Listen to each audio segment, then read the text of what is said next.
mennesker, der ikke kan få kærligheden til at fungere. Og fælles for både mænd og kvinder, det er, at vi vil den rigtig gerne. Kurset her er anderledes, fordi det er meget konkret. Der er både mandlige og kvindelige undervisere med, således vi når begge kønnene. Vi vil gerne invitere alle med indenfor, om det er singler eller par, mænd eller kvinder, men især har vi fokus på mændene. Derfor har vi lavet en værktøjskasse, hvor der er noget at arbejde med, der er noget håndgribeligt, der er fokus på at være skarp på opgaver, man kan få med fra kurset og lave derhjemme. En slags manual. Vi har valgt at kalde det kørekort til kærlighed, fordi det skal helst symbolisere en bil. Det gør parforholdet. Der er saft og kraft og dynamik i parforhold. Det er der også i biler. Og det kan være rigtig godt at lære færdselsreglerne, inden man sætter sig bag ved rattet. Og det kan være rigtig godt at finde ud af, hvad er det for en model, jeg gerne vil have. Nogle gange går vi ud og leder efter en sportsvogn og kommer hjem med en rusten trabant i stedet for. Nogle gange bliver vi ved med at køre rundt i rundkørslen, uden kan finde vejen ud. Og det er vores gamle mønstre, vi har med hjemmefra. Nogle gange så kører vi tør for brændstof, og tit og ofte så er det lige midt i lysreguleringen, det går galt. Det vil vi gerne slå et slag for, at man kan få nogle opgaver til, hvordan undgår man det her.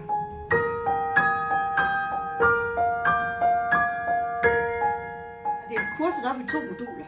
Teoritimerne for singler, hvor vi runder emner som, hvordan tiltrækker jeg den ideelle kæreste, forskellen mellem mænd og kvinder, blive føreren af din egen bil og meget andet. Så har vi køretimerne for par, hvor vi runder emner som manglende lyst, kommunikation, utroskab, jalousi og meget andet. Vi kan som kørelærer sidde ved siden af og vidste dig i øret, hvilken vej du skal køre, om du skal køre til venstre eller højre eller lige ud.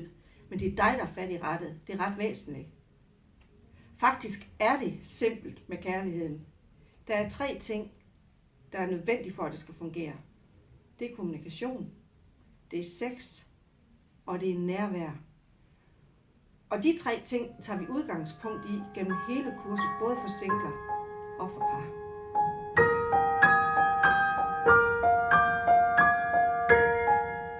Vores team består af både mandlige og kvindelige undervisere. Fælles er, at vi alle er uddannet inden for feltet, enten som seksologer eller parterapeut, og vi er nogle kærlighedsnørder. Vi har en masse erfaringer med i vores værktøjskasse. Vi ved, at det batter, at det flytter mennesker, når der er noget, der har været afprøvet. Vi ved, hvad der virker, hvad der ikke virker, og det vil vi gerne byde ind med. Det første kursus bliver holdt for singler. Det er den 31. oktober, og vi når også at holde et kursus for par lige inden jul. Vi glæder os sindssygt meget til de her kurser, og vi glæder os rigtig meget til at se dig.